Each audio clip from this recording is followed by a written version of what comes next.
And it's amazing how far this has come, considering the iPad has only been around for just under 3 years now. As Tim mentioned, I'm a flight instructor, ATP at Sporty's Pilot Shop, Sporty's Academy, also editor of iPad Pilot News. That website is iPadPilotNews.com, and it really is a great resource to keep up with everything on the iPad, educational topics, tips and tricks, new apps, news, that kind of thing. Some great FAQs for those getting started. And a lot of the material that I'm going to cover this evening is also in article form on that website. So you can go check that at any time. A completely free resource and something to stay up with as you proceed with your iPad flying career. Quick overview of what we're going to cover this evening. Going to cover just some basics of the iPad. We have a wide range of attendees tonight, from those who are looking to buy an iPad, I'm sure, to those who have been using it for several years now. So we're going to talk about apps that you can use on the ground, getting ready for flights and flight training. Applications and procedures for using it in the air and the cockpit as an electronic flight bag.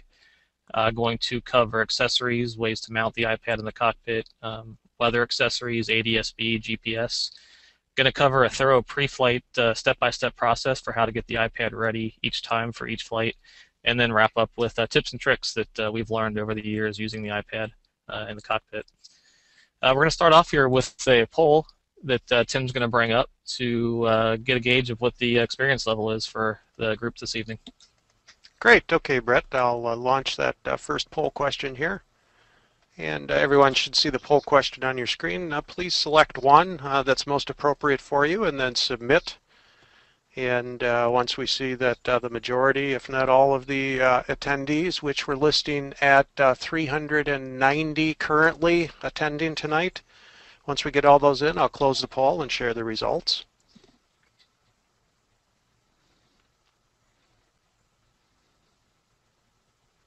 Looks like we have a lot of people in good, attentive fashion here. Voting is going very fast and looks like it's almost coming to an end here. All right, looks like we finished up here, so I'm going to close the poll and share the results with everybody. So, Brett, for your benefit, we got 30% say, I'm thinking about buying an iPad. 16% report they're a student pilot and learning how to use it. 43% report that they're a private pilot and that it's a great replacement for paper charts. And 10% indicate they're an ATP and they're an advanced iPad pilot user. Okay, great. That's a great range there, and this presentation will appeal to everyone based on those results.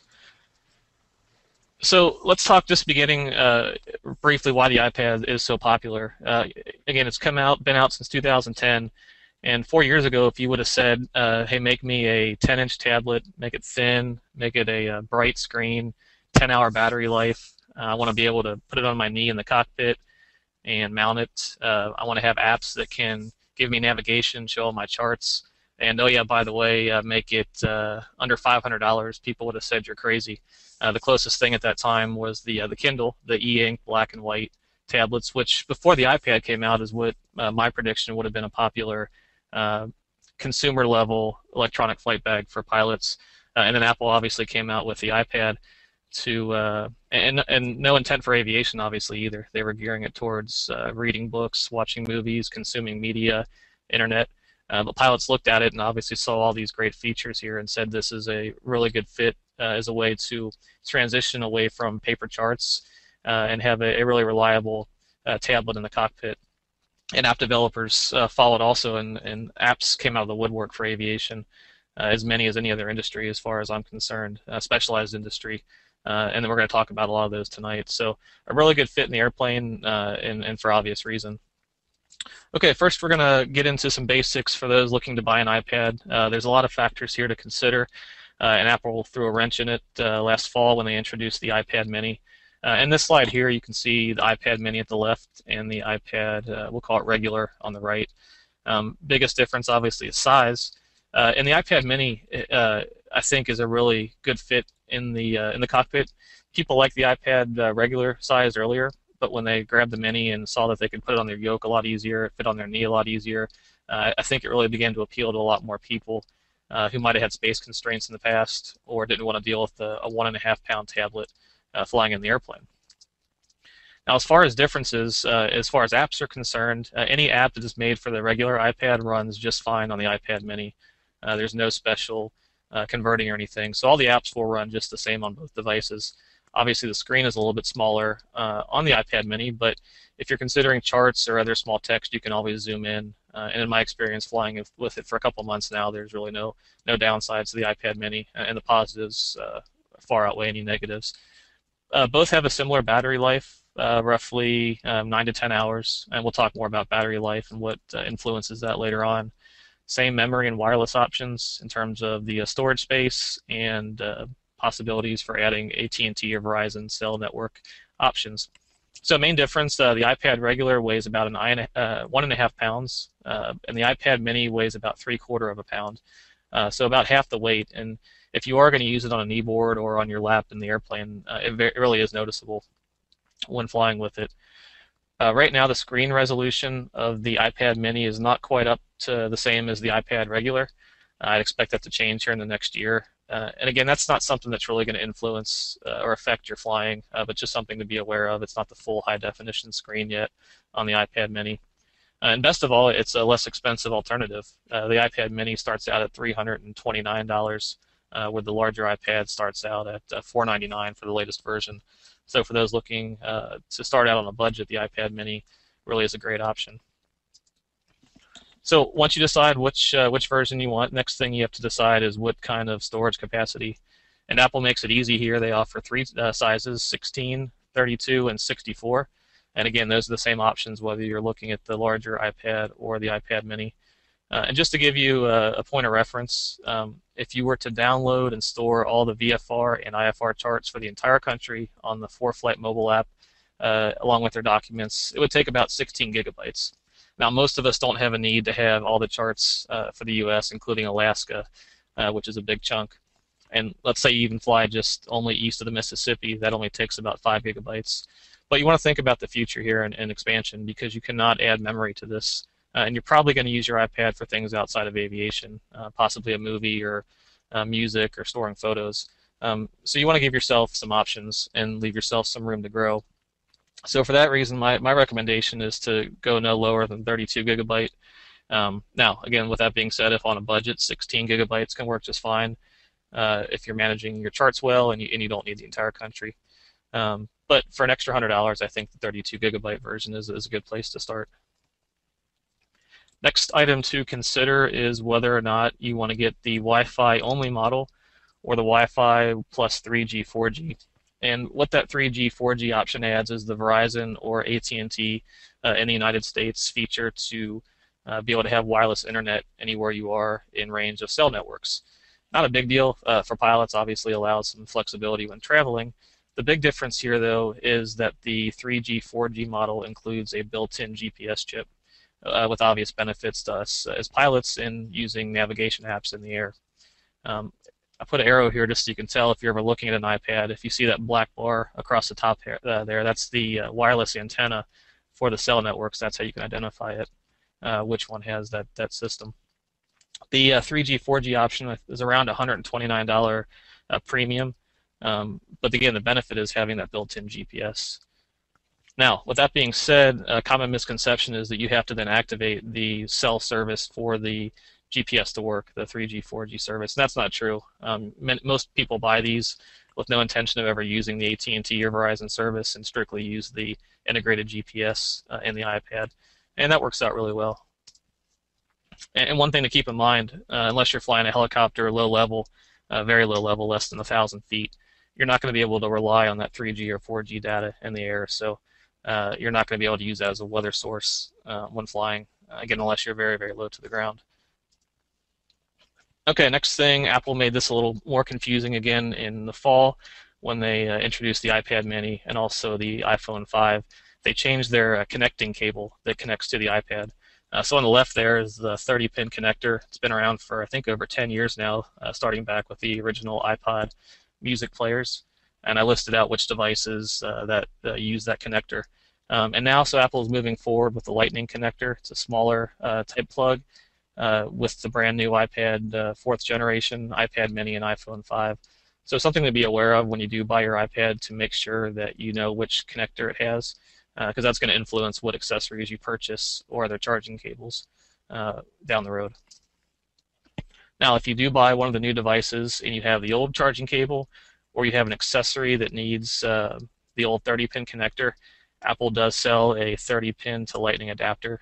It's around $30 or $40, I think, that can make your existing cable work with your new device if necessary.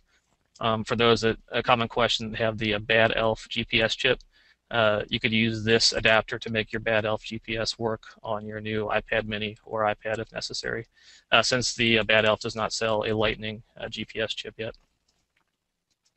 Okay, some more basics here. The iPad's great, but we need apps to make it function well in the airplane. Two places to get them. Probably the best place is the App Store itself on the iPad. And this has come a long way and is very user-friendly now, and a great way to shop and browse apps, and very simple to hit a couple buttons and install the app right to your device. You can also surf the iTunes application on a PC or Mac, which may be convenient to those who are used to looking at things on a computer with a mouse for shopping. And a nice feature here they added within the last year is you can turn a feature on your iPad called automatic downloads, and that's in the settings of your iPad. So if you purchase an application on the iTunes computer program, it will automatically begin downloading to your iPad or iPhone, for that matter, if you have it enabled there. So kind of a neat way to browse apps, free apps, download them, and have them automatically sent to your device. A term Apple uses is called universal apps. This means basically that an app is designed for both the smaller screen of an iPhone and the full-size larger screen of an iPad. And takes advantage and uses menus, etc., that are accommodating to each device. Good thing here is you usually pay one price and get both versions.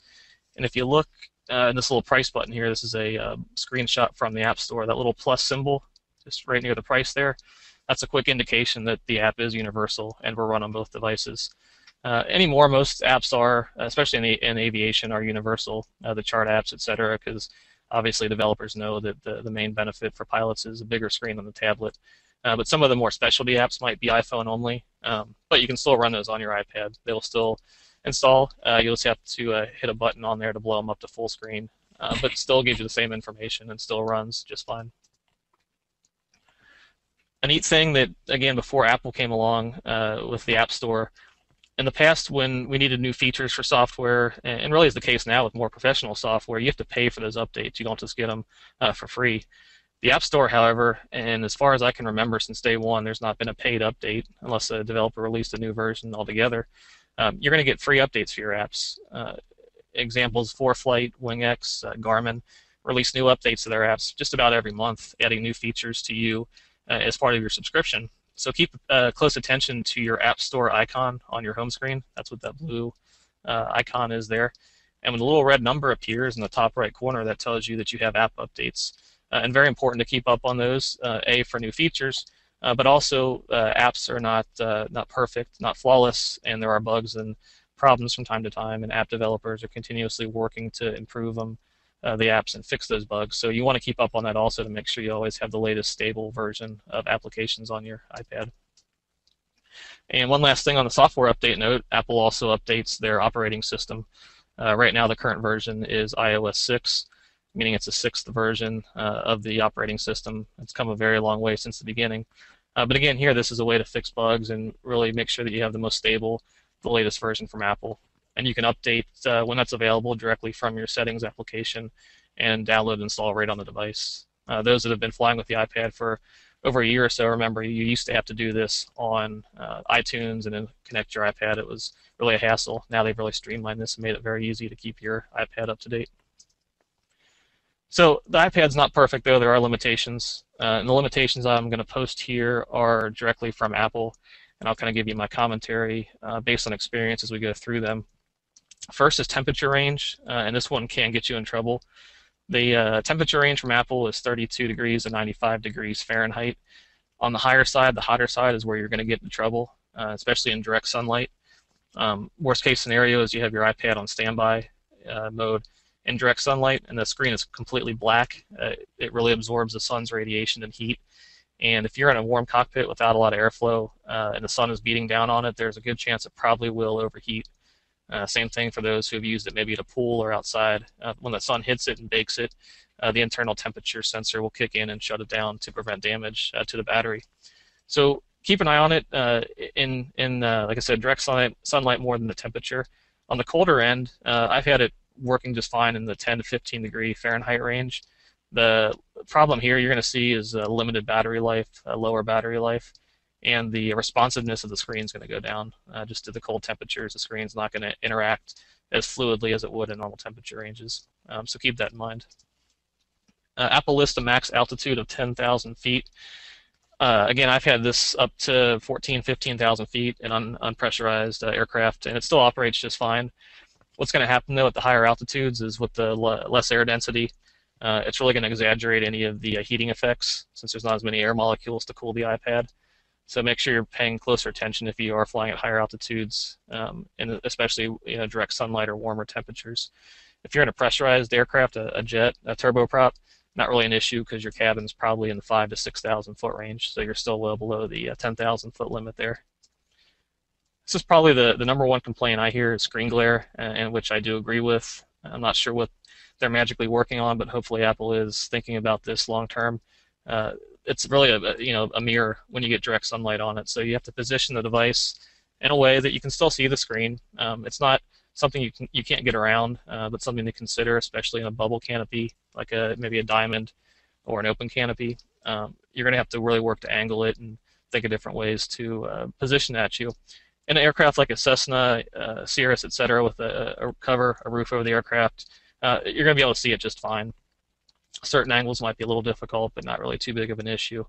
And we're always on the look for anti-glare filters out there. We haven't really seen any yet that are very effective, but I think this year there are some developments that I can anticipate seeing that might reduce that as an accessory film that you could put on your iPad to reduce glare. And last is GPS interference. And the main issue I've seen with GPS interference comes from those that have the 3G or 4G Verizon AT&T service flying at low altitude.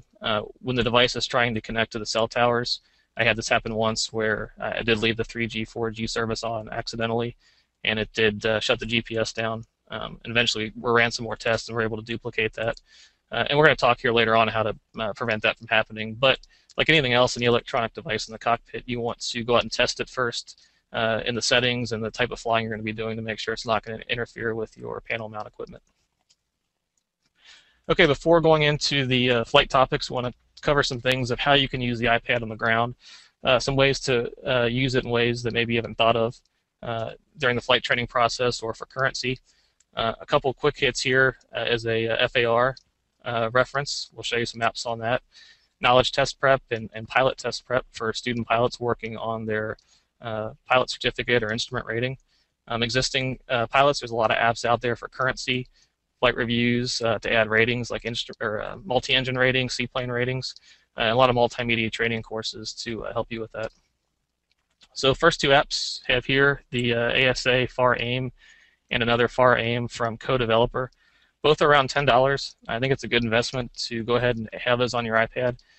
You never know when you might need to review oxygen requirements or like currency landings, that kind of thing. But you're going to have your iPad with you, so may as well have that resource on there. From Sporties, we just released a couple new apps in the last year or so. First is our Learn to Fly course application. It's a complete pilot training solution for those working on the sport, recreational, or private pilot certificate. It's a video-based course, so over 20 hours of interactive, engaging video, also knowledge test prep. And just last week, we introduced our instrument rating course for those working on that rating. Again, the same video-based course, very effective, interactive, engaging to help you study on the go and really save you flight time and both ground time with your instructor while you're working on your certificate. For those that have their certificate, a couple other multimedia apps to help you with a flight review, add a rating, like I mentioned, a multi-engine rating, a seaplane rating, helicopter, instrument proficiency check, good programs to help you out with that and study on your iPad when traveling or just in the comfort of your house. A lot of apps out there for aircraft owners and renters. Things like document management, weight and balance calculators, flight computers. Obviously, E6Bs have made their way onto the iPad, and flight logbooks.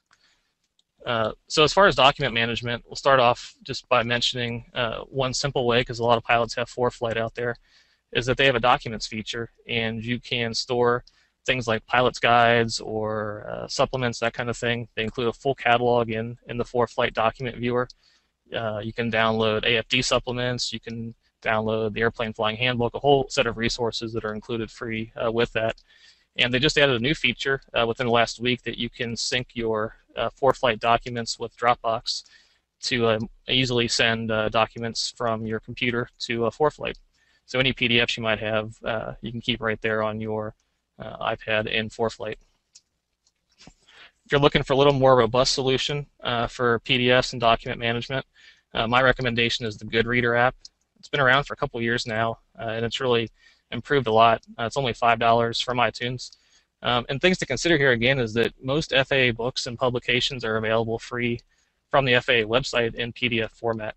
Things like the Airplane Flying Handbook, the AIM in PDF format, practical test standards for pilots training, advisory circulars, training syllabi, and the list goes on and on. So you can use your imagination on how you can use a document reader like this to store a lot of these practical PDFs and resources. Things that you might not have kept with you in the past, but my opinion is why not put them on there now and have them with you to review and keep up on the latest in training and things like advisory circulars from the FAA. As an example of how Cessna and Cirrus pilots can use this right away, both companies offer their current aircraft pilot manuals free of charge as PDF files. So here's an example. We have a Skycatcher pilot information manual in GoodReader, and provides you quick access to performance charts and checklists and that kind of thing.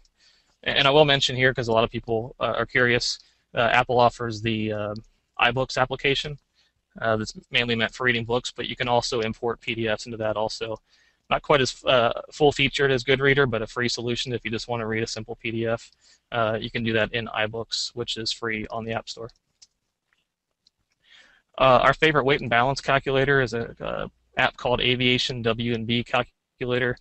Includes a wide variety of templates, and you can just go ahead and add your basic empty weight and moments, that kind of thing. But it'll plot your CG on a chart custom to each aircraft that you want to save in there. It's around a $10 app, but includes all the templates for just about any aircraft you can think of, and you can customize it from then on. And it really makes it useful to experiment with loading, and you can put different weights in different positions to see how it affects your CG and takeoff weight. E6B flight computer, of course, kind of the third generation from the whiz wheel to the handheld electronic computers, and now an app for your iPhone or iPad. And again, to reiterate, the benefit of all this is that you're using one device for all these different applications.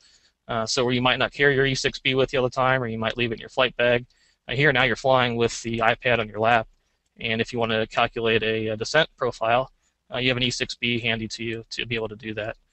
Or calculate true airspeed, things that you might not have thought of, but that are kind of fun to do in the airplane on longer flights.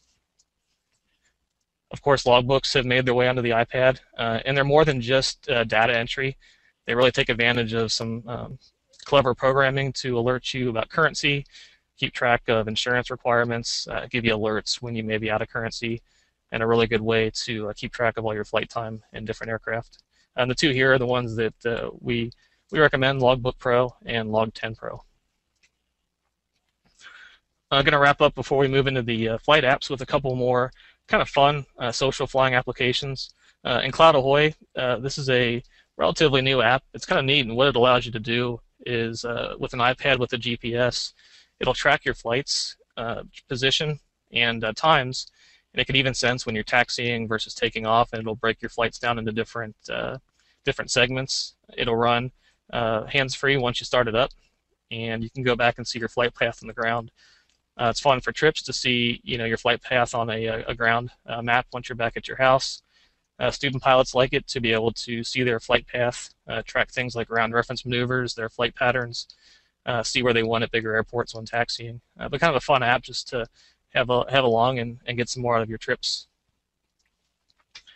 This one is called Rockwell Collins HGS Flight. a free app, and it's really a marketing app to promote their heads-up display available for business jets. That's kind of neat because it allows you to fly instrument approaches right down to almost zero foggy minimums in a corporate airliner or jet into this mountainous airport here, and you can turn up the fog and kind of a rainy day app to have some fun with your iPad. Again, that's a free one from Rockwell Collins. Social Flight. This one's been out, I think, for less than 6 months or so, but a good one again, a free app to put on your iPad, and this will alert you to flying events around you, fly-ins, different air shows, that kind of thing, that you can see on your iPad and get information about. So if you're looking on a Saturday to go somewhere, pull this app out, see what's around you within your range, and head on out. And last, this is an iPhone application. It's called liveatc.net. Obviously, initially started as a website, but allows you to listen and monitor air traffic control frequencies, air traffic control towers, approach frequencies, center facilities. But again, a good way for student pilots to listen and learn, to hear how it's working at the bigger airports, and kind of entertaining sometimes too at the busy airports to hear all the traffic go in and out. Okay, so with that, we're going to transition into using the iPad in the cockpit.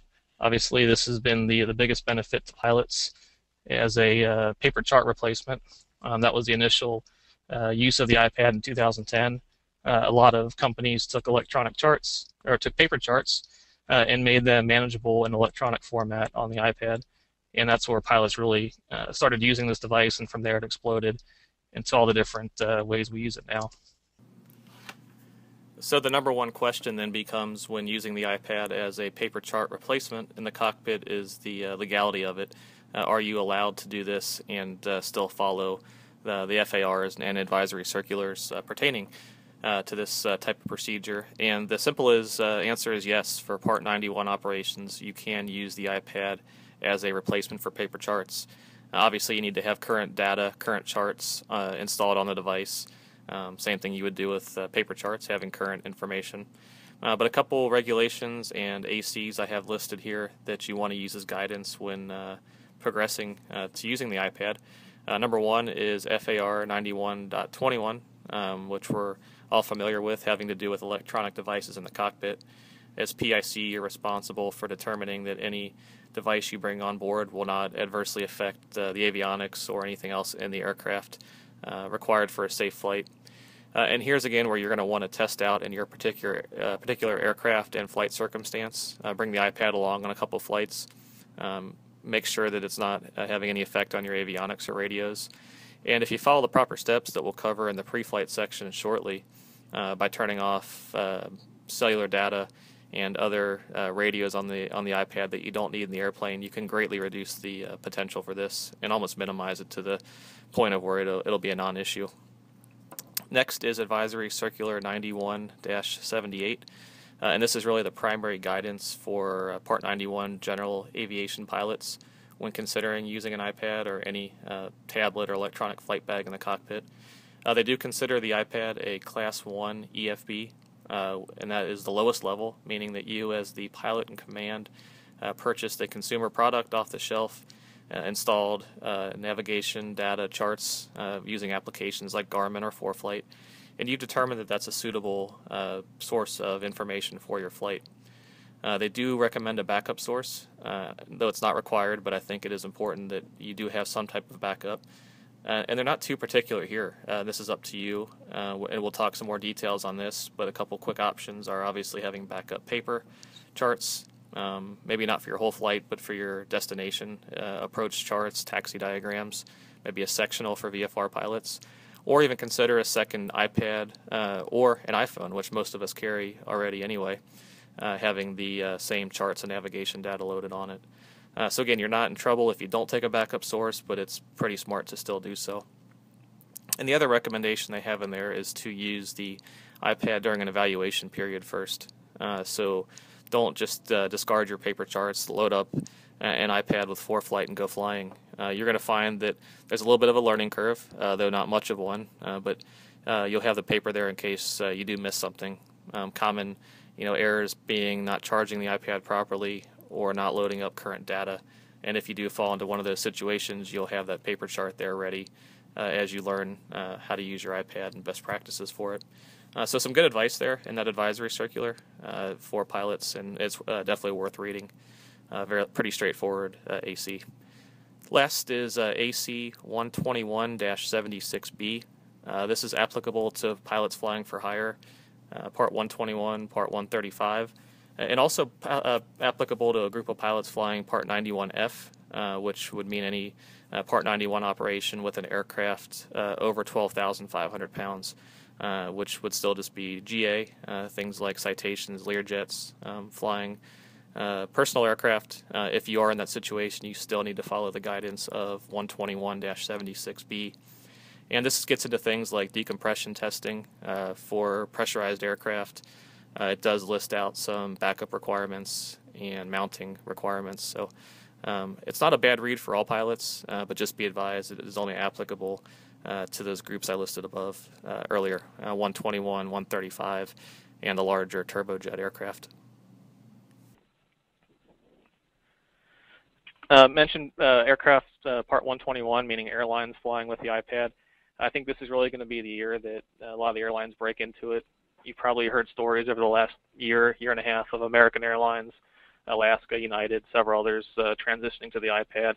And while they're being very cautious, they're really finding a lot of benefit to it. Obviously saves weight, makes it easier to maintain. They don't have to go through all the jet charts to update the paper charts every cycle. They can send all this wirelessly to each pilot and track them to make sure that they all have the latest information. So kind of shows you again and validates the iPad that it's not just something for us general aviation pilots, but that the pros are using it also. Really means a lot to the credibility of the device. Okay, so we're going to move into some weather navigation apps now. And I consider there's really three out there that are the big ones that are the most popular among pilots, being ForeFlight Mobile, the Garmin Pilot app, and WingX Pro. And all these have the same kind of baseline features, which are VFR charts, IFR charts, moving maps so that you can see your aircraft on the chart, instrument approach procedures, and then each one has some specialty features that we'll discuss here shortly. Before going on, though, we want to do a quick poll to see what app you guys are using out there. All right, let's go ahead and launch that next poll here. And the poll question is, which app do you primarily use? And please select one. And for all you iPad users that are watching and attending this webinar with your iPad, unfortunately the Citrix company that writes this GoToWebinar software doesn't have support yet for the iPad, so you're not able to actually participate in our poll here. Sorry about that, but hopefully in the future Citrix and GoToWebinar will have that improved for us. For everybody else, though, please select one and submit it, and we'll watch the tallies here, and it looks like votes are coming in. They continue to come in. And we'll just let it go for a little bit here. Okay, looks like about everybody's voted. So I'm going to close this poll, and I'm going to go ahead and share the results with everybody. And Brett, for your benefit, ForeFlight Mobile has 74%. Garmin Pilot has 8%. WingX Pro 9%. Flight Guide 2%. And Flight Plan 7%. Okay, good to know. Thank you. You're welcome. So I'll go ahead and hide that poll, and it's back to your presentation. Good. So I have a quick slide here on ForeFlight. It sounds like a lot of people already are familiar with this, but it's an all-in-one resource app for aviation. So it has your charts, flight planning, pre-flight weather, weather briefings, and filing flight plans through DUATs, ADS-B weather now, airport information, fuel prices, documents, and the list goes on and on. But those are the main features of the application. The nice benefit here with the iPad is we transitioned away from dedicated handheld GPSs, which had their own base maps. We're now getting comfortable using sectionals as the base map in IFR and route charts, which really have all the information that we need and really want anyway. So we can superimpose our flight plans over those charts based on the type of flying we're doing and get real-time updates on our trip progress. When using with a GPS, whether the built-in GPS of the iPad or an accessory that we'll cover here in a little bit, you're going to get a nav log along the way, so you can see your time en route to each waypoint and distance to waypoint, and really helpful information to keep at your fingertips as you progress on your flight. The iPad, obviously being a touchscreen, makes it easy to interact with. We don't need to use buttons anymore, dedicated buttons like traditional handheld devices had. So we can touch the screen, touch an airport to get information about it. Very, very helpful and handy in the airplane when we don't want to have to go through a lot of knobs and buttons to get information. So the touchscreen, and developers have really taken advantage of that to make it user-friendly in the airplane and allow us to access data quickly, which is an important feature when flying. One of the new features they added within the last probably 6 months or so is route advisors. Typically more useful for instrument pilots, but it allows you when planning a flight to see what other aircraft flew for that routing, things like cleared ATC routes, and also preferred routing. The routes that we used to have to look up in the airport facility directory are all listed right there as soon as you enter a couple airports in. So very helpful information. Another recently added feature is a runway advisor.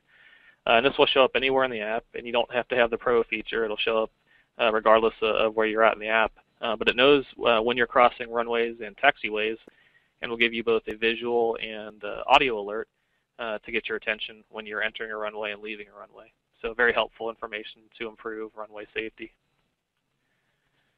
Next one we'll look at is the Garmin Pilot app. Obviously, it was a natural progression from Garmin to have an iPad app to complement their standalone GPS offerings. And this is a really slick app also that's come a long way.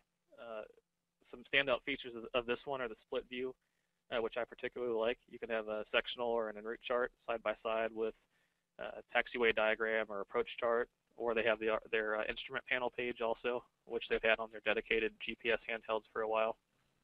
And Garmin probably also leads with the most traffic features for those that are using the Garmin ADS-B traffic weather receiver, again, which we'll cover here shortly.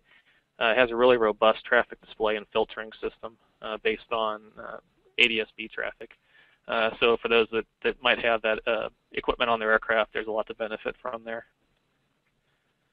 And last, WingX Pro, also been around really since the beginning, the iPad. Has a lot of unique features as well, and they've really come out with, I'd say, the most feature-packed application useful for certain people.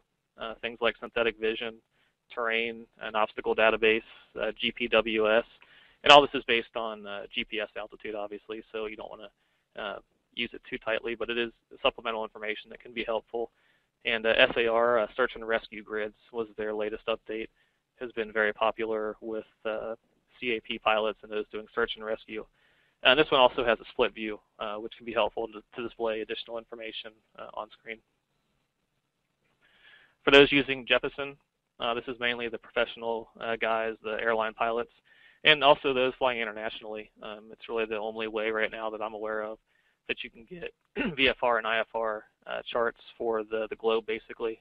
Now they come at a premium, obviously, where the ForeFlight and Garmin apps might range from $50 to $100 a year. You could easily spend over $1,000 a year for Jeppesen charts.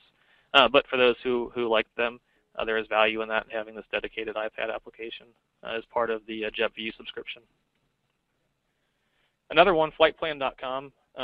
This is one you're definitely going to want if you use flightplan.com for your flight planning, as you can store nav logs directly from the flightplan.com website on the application and retrieve them in the air, making it easy so you don't have to print them out once you go flying. But also has VFR, IFR charts for free, which is, again, a good backup. Not as user-friendly as the other applications, but a good, again, free resource. Also has charts for Canada, Mexico, and Caribbean. Limited selection there if you need charts for those flights. Got 4 more I'll mention on here. Again, there's a lot of apps out there. We can't cover them all, but again, worth mentioning the AOPA FlyQ app, which was new just in the last year. Flight Guide, which some of the group was reported using right now. They have an electronic flight bag application. Anywhere Map, they're the ones that made the PDA style GPSs for a while. They've transitioned with an app. And then the Bendix King My Wingman app. And all these are similar in price point, again, using a yearly subscription model. but if you're looking for something different, check one of these out. So how do you decide which app is right for you? As I mentioned, they're subscription-based, so you're going to pay roughly $50 to $150 a year, and during that time, you'll get all the updates included every 28 days as the FAA updates their data. But to me, as a pilot and using these in the airplane, my number one criteria is ease of use and reliability. I want a stable application. I want to be able to find the data quickly. And for that reason, I recommend when choosing an application to try it out first before you buy it. Most of these have a 30-day free trial period where you can go up and test it out, test drive it, before you have to subscribe to the full features. But don't just look for all the bells and whistles. Look for a solid, stable application that's going to have the data there when you need it without a lot of effort. And also consider customer support. It doesn't take long to do some research on the web to see what companies or have good support and which ones leave their customers hanging. So you want somebody that you can call if you have a question or have an issue with your application. Here's a list of some general use weather applications. These weren't built for pilots, but again, they have radar imagery and helpful forecasts for when traveling. Just to get on the list, the Weather Channel, a very popular app. AccuWeather, and Telecast HD, which is by WSI, a very popular aviation weather provider. And one of my favorites is MyRadar, which really does one thing and one thing well, and that's radar. It loads it quickly, it's fast, and does a looping radar and loads very quickly, which some of the other apps take a little longer. So if you just need a radar, I think the MyRadar application works out really well. Okay, next we're going to move into iPad accessories. And there's really three kind of categories to consider with iPad accessories, and that is the GPS weather accessories, either XM weather or ADS-B, ways to secure it in the cockpit with either a kneeboard or a mounting application, and backup power options for the iPad to give you some security and backup and peace of mind if the battery were to quit on you. Okay, so as mentioned before, there's two iPads. The Wi-Fi only does not have a GPS, but if you want to add GPS navigation information, you're going to need to add an accessory. And there's really four main options out there. We've got two here from Bad Elf. The one on the left is the plug-in dongle, been very popular. Benefit here is it does not require a battery. It just plugs right into the bottom of the iPad. But the downside here now is it uses the 30-pin connector, so it's not going to work with the new iPad mini or the brand new iPad unless you use their adapter.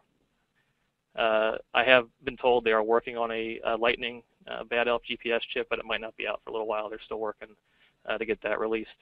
They also have the wireless Bad Elf Pro, a little more expensive, but is wireless now.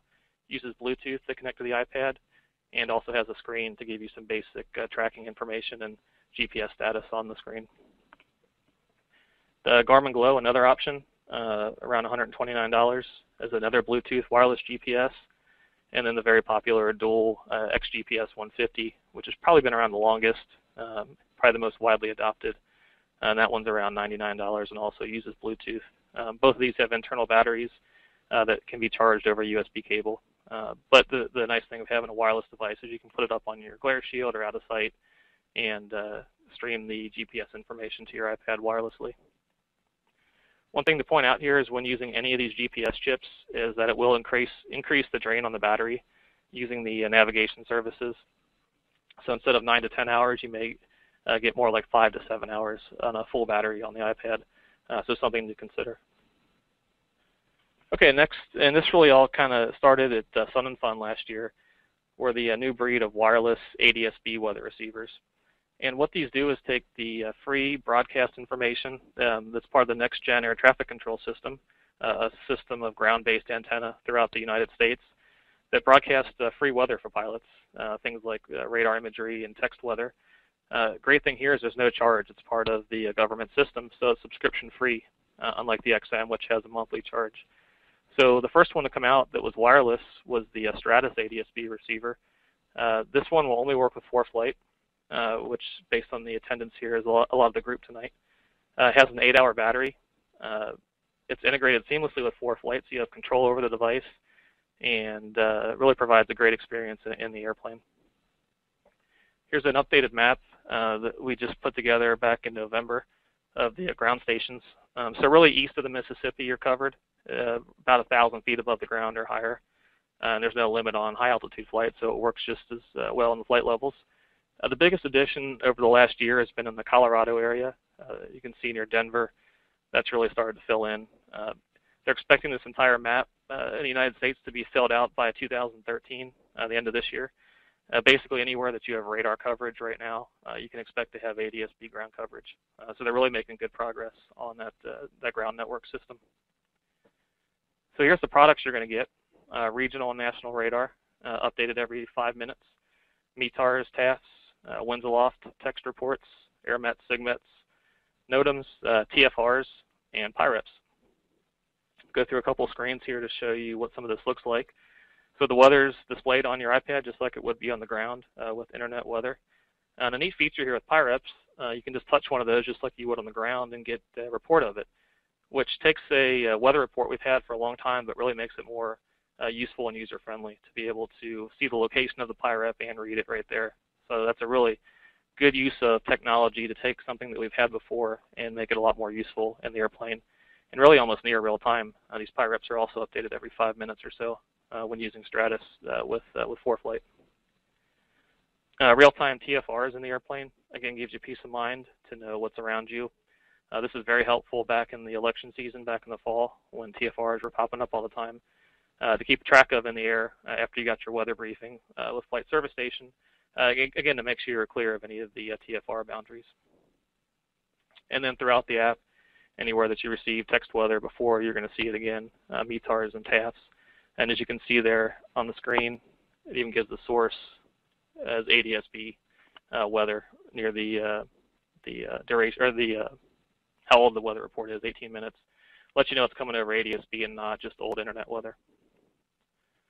Okay, for those using the Garmin Pilot app, they have a dedicated GDL39, which again provides the similar weather information to the Garmin Pilot app. Also has a built-in watch GPS, just like Stratus. So both of these provide navigation data and weather data. Big difference on the Garmin is that it also supplies traffic information. These ground stations, obviously, main intention is for air traffic control and a replacement to the ground-based radar system. So this is going to feed traffic. And there's a lot of details, and it's not a full traffic picture yet. But down the road, it's going to be a very good and beneficial traffic solution for all aircraft as they're equipped with ADS-B out equipment. But for now, it does provide supplemental traffic information and can be very valuable. The third option, this one came out about a month ago. It's the dual XGPS 170. It's the bigger brother to the smaller GPS unit, the 150. And this one, is, unlike the other two, are designed to work with multiple apps. So right now, WingX Pro is the only supported app that I'm aware of, but they say flightplan.com, Jeppesen, Anywhere Map, and Flight Guide are coming soon. Also has a built-in GPS, and this one can provide the full weather complement and a limited amount of traffic. And last, the final weather solution hasn't been as popular as the ADS-B, but is the XM satellite weather. The same information that a lot of us have gotten on our panel mount systems for a while can now be displayed on your iPad. Downside here is this does require to be panel powered, so it's not completely wireless like the ADS-B systems, and requires a monthly subscription. Okay, so mounting options. Kneeboards are a popular evolution to make them iPad friendly. The Slimline is the least obtrusive, I'd say, if you have a tight cockpit and want to keep the iPad out of the way and not have a lot of pockets. This works out very well. Also rotates, so you can view the iPad in portrait or landscape. This one's probably our most popular, the Sporty's original iPad kneeboard, and it's on about its fifth generation now. We've continuously improved it based on pilot feedback and flying with it ourselves. Nice benefit here is you can angle the screen to try to cut down on glare in the cockpit and angle it up at you. Also has some pockets for paper, charts, anything else you want to carry with you. And then our top of the line, the deluxe leather kneeboard. This one also has a rotation feature to see it in either portrait or landscape, and also has a nice carrying case to protect the screen when not in the airplane. So for those that aren't interested in kneeboards but want to mount it to get it out of their way, you kind of have three options really using the RAM mounting system. On the far left, you have a yoke mount. And all these three pictures here are based on the full-size iPad. I'll show you some iPad mini options here shortly. But the far left is the yoke mount. to mount it on the yoke. Works well in Cessna Piper aircraft. It needs some clearance to get around the yoke, but it does work well in most aircraft. The middle picture is a glare shield mount. Works well if you have a stable, sturdy glare shield to attach a clamp to. And on the far right, which is really my favorite, is the suction mount. And this uses a suction cup to mount to the front windshield. And just have the iPad hang over on the right side, not blocking any instruments. And you can angle it towards you and still keep it within touching range. Now here's the same three mounts with the iPad mini. Again, this kind of shows you the benefit of the iPad mini and its size. Again, the yoke mount, the glare shield, and the suction. It gives you more options to put it on a glare shield or a windshield and not block anything, but still keep it close by. Right now, the iPad mini only has I'll show you this picture here, has a spring-loaded cradle. RAM has not released the form-fitting cradle yet, but we're expecting that any day now. And same thing with the full 10-inch iPad. You can use a form-fitting cradle that you have to take any case off to fit the iPad into, or you can use what's pictured here, which is a spring-loaded cradle, which isn't as tight a fit, but you can leave your case on or any other kind of accessory and still use the iPad. So a couple options there, and again, look for the dedicated RAM iPad mini cradle coming in the next week or so. For this flying high-performance aircraft jets, you're probably not going to want to suction it to a heated window or a glare shield, but a company called ForeFlight makes jet adapters basically that will fit in the aircraft's yoke, checklist, or chart holder and secure the iPad on the control column. And again, the last thing we mentioned as far as accessories, things to think about are power accessories. The first one here is a backup battery. We've searched high and low, and this is by far the best one we found. It's about a 16,000 milliamp hour battery, very, very large, well, large in terms of storage, but not large in space. That's the size of, I have the size of an iPad mini, I'd say, for comparison purposes. It has 5 USB ports, so you can power multiple devices like an iPad or a Stratus or your backup GPS, but it increased your battery life of your iPad by 150%. So if it completely died, you could plug it into this and still run it for another probably 10 hours or so. If your aircraft has a 12 or 24 volt cigarette lighter adapter power plug, you can use the Scosh. Here we have a dual 2.1 amp USB charger. Again, having dual outlets helps if you have multiple devices like a iPad and a ADSB weather or GPS product. It's important to point out here, and we'll get into this when we look at the chargers in pre-flight, that the iPad, the bigger iPad uses a 2.1 or 2.4 amp charger. So you want to pay attention, not just buy the cheapest 12 volt charger you can find. Make sure it is the 2.1 or 2.4 amp specification to make sure you're going to get the most efficient and quickest charging time on the iPad. Okay, we're going to move into pre-flight. I think it's very important that you pre-flight your iPad into make it a steady routine, just like you pre-flight the aircraft, especially if you're going to use it as a paper chart replacement. You're depending on this for data, and you want to make sure that it's ready just like the airplane. So here's the steps that we typically follow, and they don't take long. We're going to explain them all in detail here, but it takes just a few minutes to make sure it's ready every time. And step one obviously begins the day or night before to make sure you have the device charged and plugged in to give yourself 100% battery at start. And what this will give you is about 8 to 10 hours of normal use, assuming your screen brightness is not full brightness. And as mentioned before, if you're using a wireless accessory that's using either Bluetooth or Wi-Fi, expect that battery life to be more like 5 or 7 hours because of the increased drain with the navigation. But there's really no reason not to start with your battery at full charge. So here's the charger that comes with the iPad 3. It's a 10 watt USB 2.1 amp charger. If you have purchased the brand new iPad 4, you'll notice that it's a 2.4 amp charger now, 12 watts, to accommodate the battery. Now, if you have an iPhone, iPad, you can use any charger with any device. You're not going to damage, let's say, an iPhone if you use an iPad charger. It's not going to push more power to it.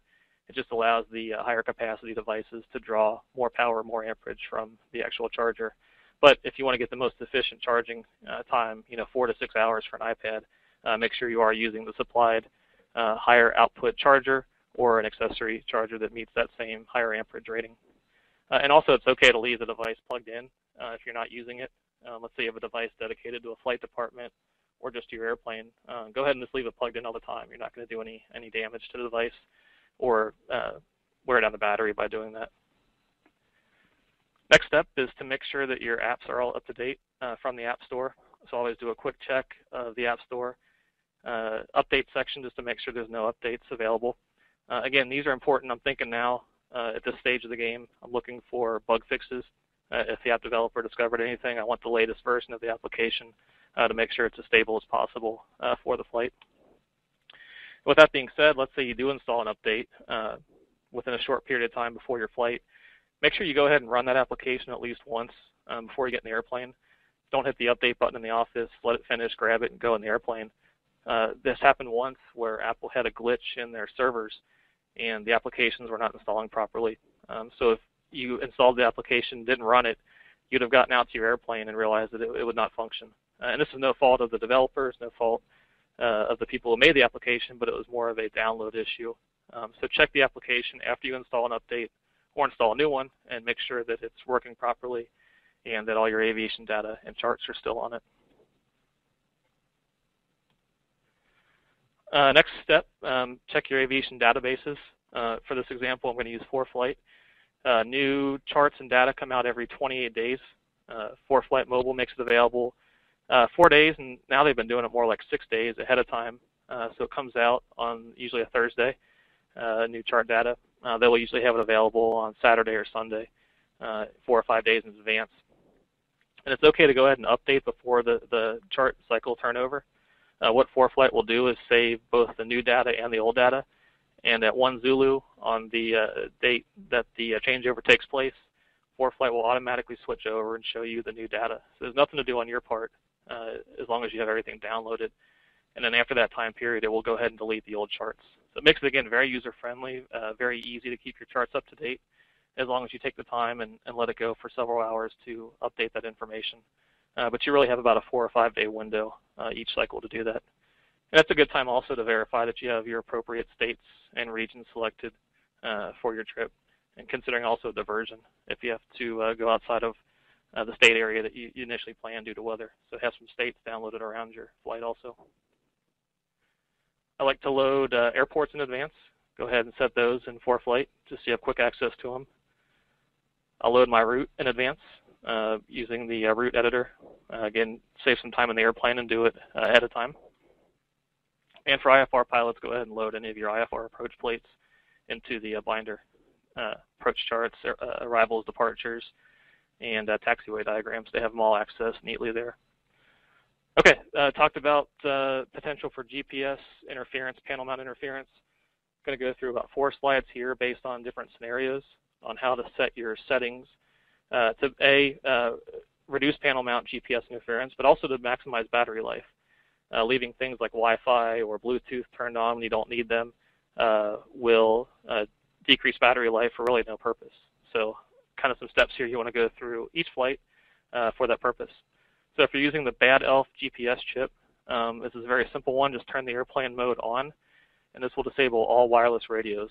So when you do that, it's going to turn off Wi-Fi, it's going to turn off Bluetooth, and disable the internal GPS, and turn off any 3G or 4G network services. And for those unfamiliar, when you use a GPS chip like this, it automatically overrides the internal GPS. So let's say you have the 3G or 4G model, and you plug the Bad Elf GPS into it. The iPad's automatically going to use the higher accuracy GPS, in this case the Bad Elf. So there's really nothing to do there if you're concerned about that. If you're using the dual Bluetooth GPS or the GDL39, the Garmin ADS-B receiver, your steps here are to turn airplane mode on, which will disable Bluetooth. And then your second step is to go in and turn Bluetooth back on. Again, this turns off everything else except Bluetooth, and that'll be ready for you to pair up the device then. If you're using a Stratus ADS-B, this uses Wi-Fi to connect to the iPad. Again, the benefit there is that you can connect to multiple devices in the airplane, so your pilot, co-pilot, passengers can all connect with ForeFlight and see the progress and weather. But if you are using a Wi-Fi device, your process there is to turn airplane mode on, and then go back in and turn Wi-Fi back on and connect to that device. And last, if you're using the 3G, 4G model with the internal GPS, you don't want to touch airplane mode since that will disable that GPS, but you want to go in and manually turn off each of the Wi-Fi, Bluetooth, and cell data settings on the iPad. And many will ask why, if I have the 3G, 4G model, why do I want accessory GPS? A couple of simple answers. Number one is that the accessory GPSs are higher accuracy, more accurate. The other thing, when you say you're running ForeFlight with the internal GPS and you shut ForeFlight down, to save power, the iPad will also shut down the internal GPS. So when you bring the application back up again, it needs to go ahead and search for the signal, reacquire it to give you the information. Where when you use an accessory GPS, it's always connected and keeping track of your position. So if you switch applications and come back to ForeFlight, it's going to have your position and information already right there for you. This one's overlooked, but I think important. Screen brightness has a huge factor on battery life. So start with a clean screen, because you'll probably be able to lower the screen brightness down, again, maximizing your battery life. So clean the screen each time before flight and lower that screen brightness. And if you come down just even 20 or 30%, you can probably add an extra couple hours or so onto the life of the battery. So as a quick review, just to look at those tips there for pre-flight. 6 simple steps, but should leave you with a fully functioning iPad for each flight. Okay, we're going to wrap up with some tips and tricks here to help you maximize the use in the airplane. First one is called backgrounding. And the way to do this is to double tap that home button. What that'll do is bring up a small tray on the bottom of the iPad. And what you're going to see here are apps that you have recently loaded or ran. So maybe you have a ForeFlight application and you have a checklist application. Instead of closing ForeFlight, going back to the home screen, finding the checklist, you could double tap that home button and select the checklist, which would be the application that was previously opened. Select it from the taskbar there, and that'll open up. So you can have 6 apps really visible at any time that you recently opened and quickly switch between applications without closing one down and having to find it on your iPad home screen. Next one, and you have to enable this in the settings of the iPad. It's in the accessibility section, but what it'll allow you to do is if you triple click the home button, it'll invert the colors on the screen. So it'll put whites to blacks and blacks to white. This can be very helpful at night when using approach charts or taxiway diagrams to reduce the brightness level of the iPad. Obviously, a bright white chart is not good for night vision, so this can help you out there. A lot of the apps also have what's called in-app dimming. You'll find at night, let's say you're looking at the sectional, the lowest brightness level on the iPad is probably still too bright for a good viewing. So what you can use in the applications is the in-app dimming functions, and that will lower the brightness level even further on the iPad to make it more night-friendly. Again, we mentioned battery conservation. We talked about the steps based on your accessory, but at the end of the day, what you're trying to do is turn off any wireless radio that you don't need, and your big ones there are the Wi-Fi, the cellular data, and the Bluetooth. It's also okay to leave your iPad in standby mode, sleep mode basically, if you know, en route for a couple hours and you don't need it. You can save battery that way as well. Big tip here, in the past when we had paper charts, a lot of times we would put our charts on the glare shield, head in the FBO, grab lunch, whatever it might be. Well, if you do that with an iPad and an airplane without any airflow inside, you're going to come back to find out that your iPad is overheated. So don't leave it in the airplane in between flights or even on the ramp for an hour or so, because it'll probably overheat and become unusable for your flight back out of there. Last one is the feature called built-in screen capture. And this is in every iPad. And let's say you're using an online flight planning tool. Here's an example, flightplan.com. You might have another favorite website. But if you tap the home button at the very bottom and the power button at the top right, simultaneously the screen will flash white, and whatever's on the screen there will save to your Photos album on your iPad. So a very handy way if you want to save a website, data on a website in a photograph format. Tap those 2 buttons. You'll hear the camera flash, bright flash there, and it will send that image to your photos. And you can view that in the airplane without internet connection. Okay, so we talked about having a backup. What are your options here? I think it really depends on what kind of flying you're doing and how comfortable you are with the device. Again, for the first 6 months or so, I'd say have the full complement of paper charts along with the iPad as you get used to it. But over time, as you get more comfortable and have your pre-flight routine down, you might start to pare back what you need. Maybe just bring a taxiway diagram, flying IFR, bring an extra ILS approach chart on paper, an arrival or departure procedure. VFR pilots, you might consider a backup sectional, or maybe just print out an airport information page from the internet. Something a lot of people don't consider is that maybe a second iPad could work. And really an iPad mini could do a nice job here as a backup set of charts for low cost. And we also, a lot of us carry iPhones. So maybe think about loading up your iPhone with charts, since most of these applications allow you to run the device, or run like ForeFlight, for example, on the iPhone and the iPad. It's both included in your subscription fee. So go ahead and load up the charts on your iPhone as well. Okay, last thing I want to talk about, what's coming ahead in 2013. I obviously can't predict the future, but here's kind of my take on the way things are heading. The iPad mini, I think, is really going to become more and more popular in aviation due to its smaller size and better fit in the airplane. I expect to see a new model with the higher resolution Retina display, similar to the larger iPad. We're going to see more Lightning accessories, which is the new cable connector at the bottom of the iPad mini and the new iPad, and new kneeboards and mounting options. Kneeboards take time to develop, and I expect to see a lot of those coming out in the next month or so, developed specifically for the iPad mini. ADS-B receivers are going to get more and more popular.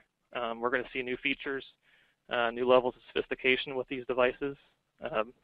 Also expect to see every app, or most apps out there, to support ADS-B as that becomes more of a standard feature and an expectation with iPad pilots. It's free weather, and we all want it. We all know the benefits, so I really expect that to take off in 2013. The market's going to establish a set of apps. Right now, there's a lot of apps out there that do the same thing. That's not going to continue on. I think that some of the smaller ones are going to start to fade away as the bigger ones establish themselves. At the same time, though, the increased competition among the bigger app developers, as we already seen, is going to add a lot of new features to these apps. And we've already seen that in the last year alone, as, like I said, Garmin, WingX, and ForeFlight are really nothing like they were even a year ago. So we're going to see some really dynamic changes in those applications. And we have to keep an eye on the FAA. They want to charge us for the digital chart data. So they wanted to have that in place last year. We'll see if that comes true this year.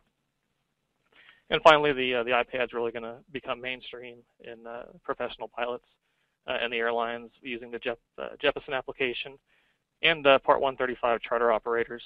Companies like ForeFlight and Jeppesen are really making it easy to facilitate the transition into electronic charts. And they have to go through a lot more FAA hoops, but they're starting to realize the benefits of that. So I really see the professional industry using these devices coming in 2013.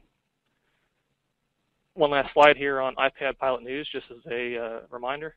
A great place to keep up on educational topics, newsletters. That's a good point I didn't mention before. We do a newsletter every 2 weeks. You can go up and sign up for it on there, and they have all the latest articles delivered to your email. But again, you can watch past webinars on there and read on the latest articles. All right, well, thank you very much for attending, and turn it back over to Tim.